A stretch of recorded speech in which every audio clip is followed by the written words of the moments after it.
Hello guys, അപ്പോൾ ഇന്നെന്താ പരിപാടി വെച്ചാൽ നമ്മുടെ നാട്ടിലെ മദ്രസയിൽ പൂർവ്വ വിദ്യാർത്ഥികളൊക്കെ പറഞ്ഞ് നടത്തുന്ന ദഫ് മത്സരവും ഈശ്വരവിരുന്നൊക്കെ പറഞ്ഞ 9 പരിപാടി. അപ്പോൾ അതിന് ചെറുമുക്കുന്ന 10 വരെ എത്തിക്കണം. അപ്പോൾ നമ്മളെ പരിപാടിയുടെ റേഞ്ച് നിങ്ങൾ ആലോചിച്ചാൽ വേണ്ടിയിട്ട് ഉന്നയിച്ചൊക്കെ 7 മണിക്കര വന്നിട്ട് മുന്നത്തെ വരിത്തെ കസാലേനെ പിടിച്ചിട്ടുണ്ട്. കാരണം ഞാൾ ഒന്ന് കസാലോട്ട് വെച്ചിട്ടുണ്ട്. അപ്പോൾ നമ്മൾ വേദിയൊക്കെ ഇങ്ങനെ രക്ഷയാതെ റെഡി ആക്കിയിട്ടാണ്. അപ്പോൾ നമുക്ക് കപ്പൊക്കെ നോക്കി എന്ത് പിടിച്ച കപ്പളല്ലേ ഫസ്റ്റ് സെക്കൻഡിൻ്റെ പ്രൈസ് മണി കപ്പൊക്കെ റെഡി. റാഷൊക്കെ 13 വർഷത്തിന് ശേഷം ദബ്ബുട്ടാണ് ആയിട്ട് വന്നിരിക്കണ്ട.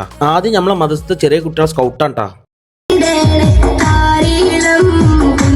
അങ്ങനെ സ്കൗട്ടിൻ്റെ ഓരോ ചവിട്ടടികളും മൊബൈലിൽ ഇങ്ങനെ അപ്സ് ഇങ്ങനെ പകർത്തിക്കൊണ്ട് കണ്ടാ. അങ്ങനെ നമ്മൾ ഇഷലിനേറ്റൊക്കെ ഇങ്ങനെ നടക്കുക. നമ്മളെ വേദിയൊക്കെ തന്നെ ഫുള്ള് നിറഞ്ഞ് നിൽക്കുമ്പോഴാണ് നമുക്ക് ഇങ്ങനെ പൈച്ചു വന്നത്. അപ്പോൾ നേരെ വിട്ട് മുട്ടിപ്പടിക്കുക. അങ്ങനെ നെയ്ച്ചോറും ചിക്കൻ പീസൊക്കെ കഴിച്ച് ദഫ് ഇറങ്ങുമ്പോഴത്തിന് നമുക്ക് എത്തണം. ഭക്ഷണമൊക്കെ കഴിച്ചതിന് ശേഷം നേരെ നമ്മൾ വന്നപ്പോൾ നമ്മൾ ദഫ് മത്സരമൊക്കെ സ്റ്റാർട്ട് ചെയ്തിട്ടുണ്ട്. അങ്ങനെ നമ്മളെ പ്രഗത്ഭരായ പല ടീമുകളാണ് മാറ്റിയിട്ടുണ്ട്. നമ്മൾ റാഫിൻ്റെ ടീമൊക്കെ ആയിട്ട് മെയിനായിട്ട്. അങ്ങനെ ആ പരിപാടി ഇങ്ങനെ നടക്കുമ്പോൾ കുന്നു കുലുങ്ങാലും കുഞ്ഞാത്ത് കുലുങ്ങാനിട്ട് ഒരാൾ ഇങ്ങനെ സൗണ്ടിൻ്റെ അടിക്കിടുന്ന് ഉറങ്ങുന്ന നോക്കിങ്ങൾ. അങ്ങനെ പരിപാടിയൊക്കെ കഴിഞ്ഞ് റിസൾട്ടും പറഞ്ഞ് കപ്പിട്ട് ഒരു വരിക്കുമ്പോൾ നമ്മൾ വരിക്കൊണ്ട് പോകുന്നു.